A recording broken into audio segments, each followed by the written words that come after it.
Imagine un collier ancien qui choisit lui-même sa propriétaire.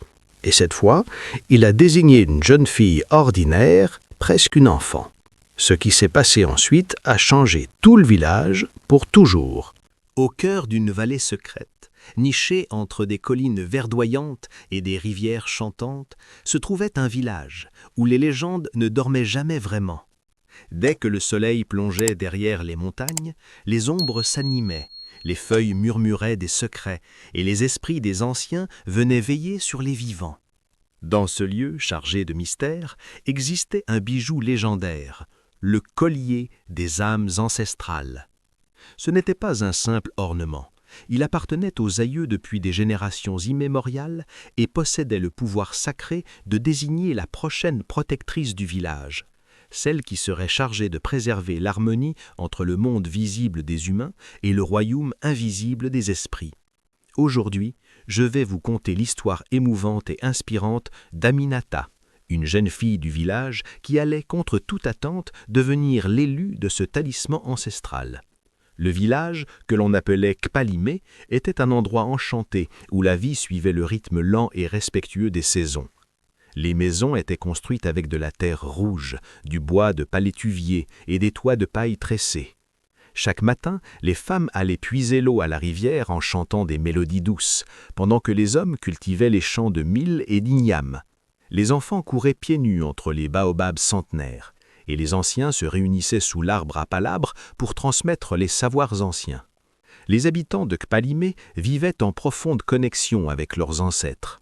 Ils organisaient régulièrement des fêtes colorées, des danses au son des tam-tams et des offrandes de noix de kola, de miel sauvage et de fleurs parfumées. Chaque année, lors de la nuit des âmes éveillées, le village tout entier se préparait à un événement extraordinaire. Cette nuit-là, le collier des âmes ancestrales, conservé dans un sanctuaire caché, se mettait à émettre une lueur rouge-orange, comme un feu qui s'éveille. Cette lumière signalait que le moment était venu pour le bijou de choisir sa nouvelle gardienne. Jamais au cours des siècles, le collier n'avait commis d'erreur.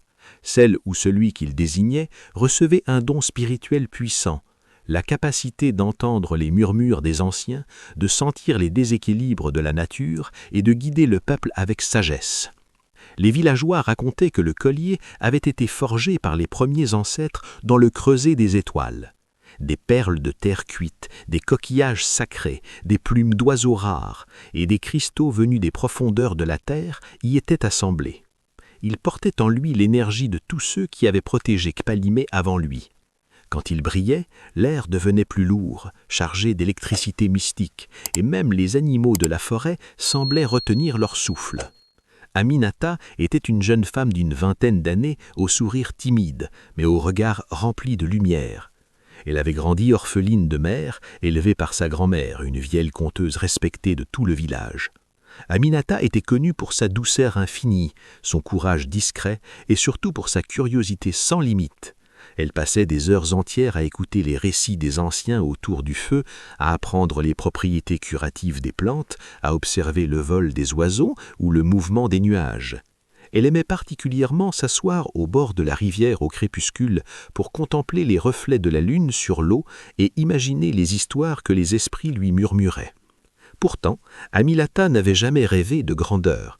Elle se voyait simplement continuer à aider les femmes dans les champs, soigner les enfants malades avec des décoctions d'herbes et transmettre un jour, elle aussi, les contes aux plus jeunes. L'idée qu'un objet ancien puisse décider de son destin lui aurait paru complètement folle.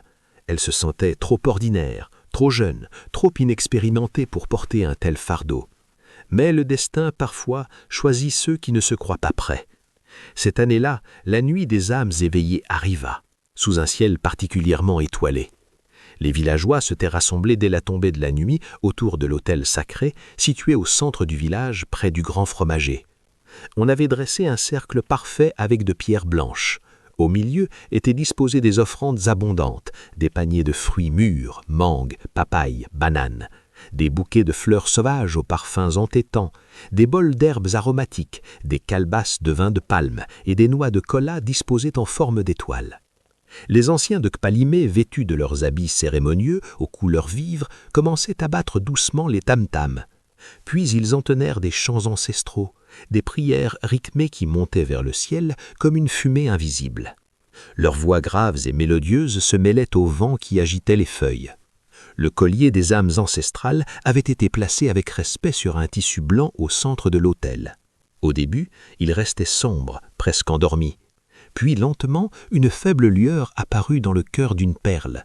Elle grandit, devint plus vive, passa du rouge sombre au orange flamboyant, puis à une lumière dorée qui illuminait les visages émerveillés. Tous les regards étaient fixés sur le bijou. Les cœurs battaient plus fort. Les mères serraient leurs enfants contre elles. Les jeunes filles se demandaient en silence si elles pourraient être l'élue. L'air était chargé d'attente et de respect mêlé de crainte. Soudain, Aminata sentit une vague de chaleur intense parcourir son corps, comme si le soleil lui-même s'était glissé sous sa peau. Elle était debout en milieu de la foule, un peu en retrait, les mains jointes. La lumière du collier changea de direction. Au lieu de rester centrée, elle forma un rayon doux mais puissant qui traversa l'espace et vint envelopper Aminata entièrement. Un souffle chaud et bienveillant sembla caresser son visage. Dans sa tête, elle entendit des murmures doux, comme des voix anciennes qui lui parlaient dans une langue qu'elle comprenait sans l'avoir apprise, des paroles de bienvenue, de confiance et d'encouragement. Ses jambes tremblèrent légèrement, son cœur s'emballa. Autour d'elle, les villageois retirent leur souffle, puis des exclamations de surprise fusèrent. « C'est elle, la petite Aminata? Si jeune, est-ce possible? Regardez comme la lumière l'entoure, le collier ne se trompe jamais. » Jamais, au cours des siècles, le collier n'avait commis d'erreur. Celle ou celui qu'il désignait recevait un don spirituel puissant, la capacité d'entendre les murmures des anciens, de sentir les déséquilibres de la nature et de guider le peuple avec sagesse. Aminata n'était pas une guerrière, ni une grande prêtresse. Elle n'avait pas encore prouvé sa force dans les épreuves de la vie adulte. Pourtant, dans ses yeux écarquillés par la peur et l'émerveillement, on pouvait déjà lire une sagesse instinctive, une bonté profonde et une connexion naturelle avec le monde invisible. Au début, Aminata fut submergée par le doute. La responsabilité qui venait de tomber sur ses épaules lui semblait immense, presque écrasante.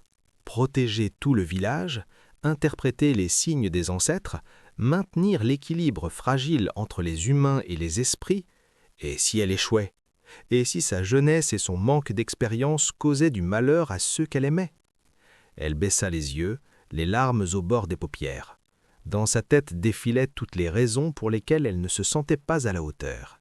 Mais alors, elle se souvint des paroles que sa grand-mère lui répétait souvent, d'une voix calme et ferme, en la regardant droit dans les yeux. « Ma fille, le vrai courage ne consiste pas à n'avoir jamais peur, il consiste à avancer malgré la peur. Les ancêtres ne choisissent pas les plus forts au départ, ils choisissent ceux dont le cœur est prêt à grandir. Accepte ce qu'ils te donnent, transforme ta crainte en force, et tu deviendras ce dont le village a besoin. » Ces mots résonnèrent en elle comme un tambour lointain. Aminata releva la tête, sa respiration se calma.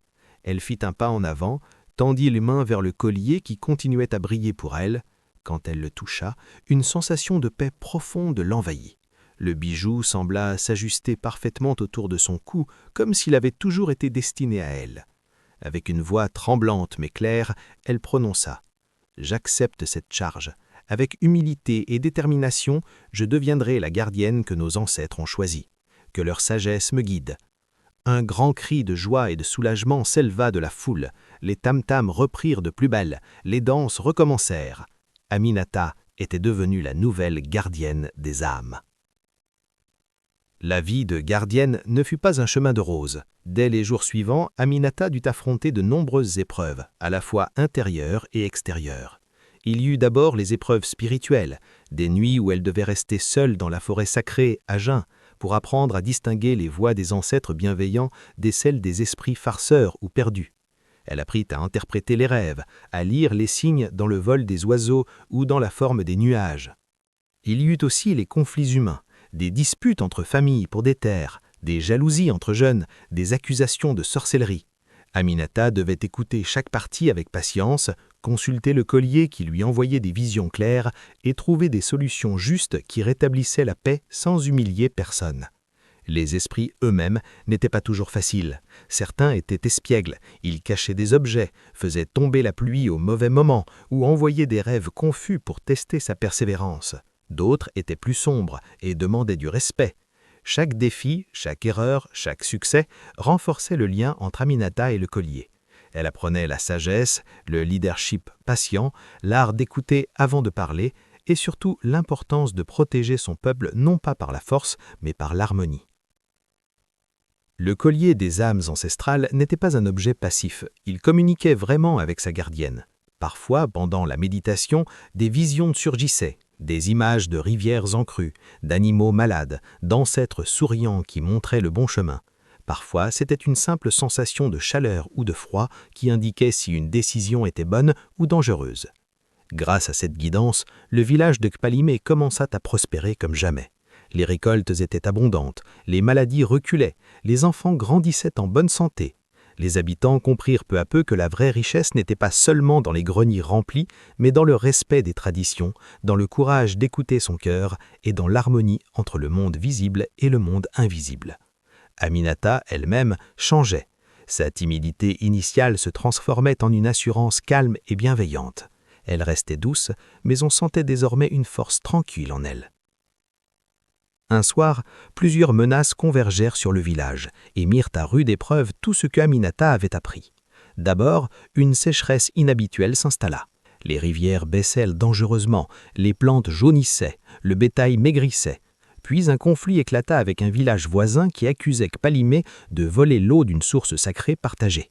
Enfin, les esprits semblaient agités, des vents violents sans raison, des cauchemars collectifs, des apparitions inquiétantes dans la forêt.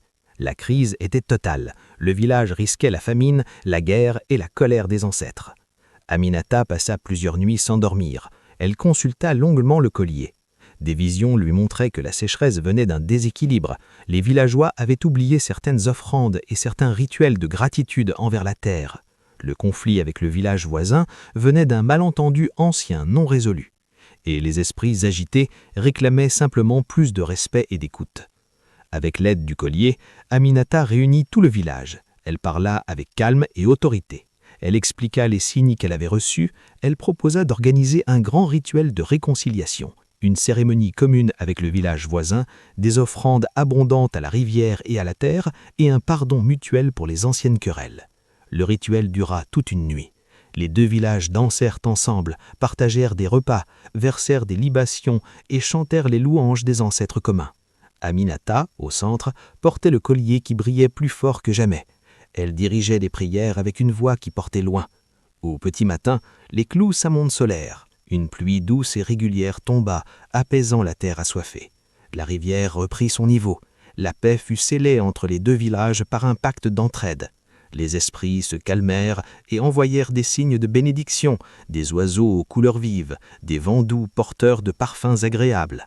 Grâce à sa sagesse grandissante, à son courage de faire face à la peur et à la guidance précieuse du collier, Aminata réussit à restaurer non seulement l'équilibre, mais aussi une prospérité encore plus grande qu'avant.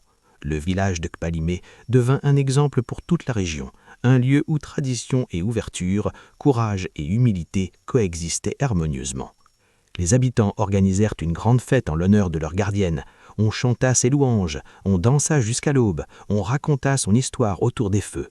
Tout le monde comprit que la légende du collier des âmes ancestrales n'était pas une simple histoire du passé, c'était une force vivante, une présence réelle qui continuait à guider ceux qui avaient le cœur assez ouvert et le courage d'écouter les ancêtres.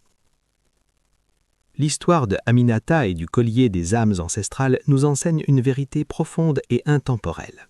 Même quand un destin semble nous être imposé par une force plus grande, que ce soit un bijou sacré, une légende ou un appel intérieur, c'est finalement notre cœur, notre volonté et nos choix quotidiens qui façonnent notre véritable grandeur. Le courage n'est pas l'absence de peur, mais la décision d'avancer malgré elle. Le respect des traditions et des ancêtres n'est pas une contrainte, mais une source de force et de guidance. Et l'harmonie entre le visible et l'invisible est le secret d'une vie épanouie pour une personne comme pour tout un village. Que cette histoire t'inspire, toi qui l'écoutes. Peut-être qu'en toi aussi, quelque chose d'ancien et de puissant attend d'être reconnu. Écoute ton cœur, respecte tes racines et transforme chaque défi en occasion de grandir. Que les ancêtres te bénissent et que ta propre lumière guide ceux qui t'entourent.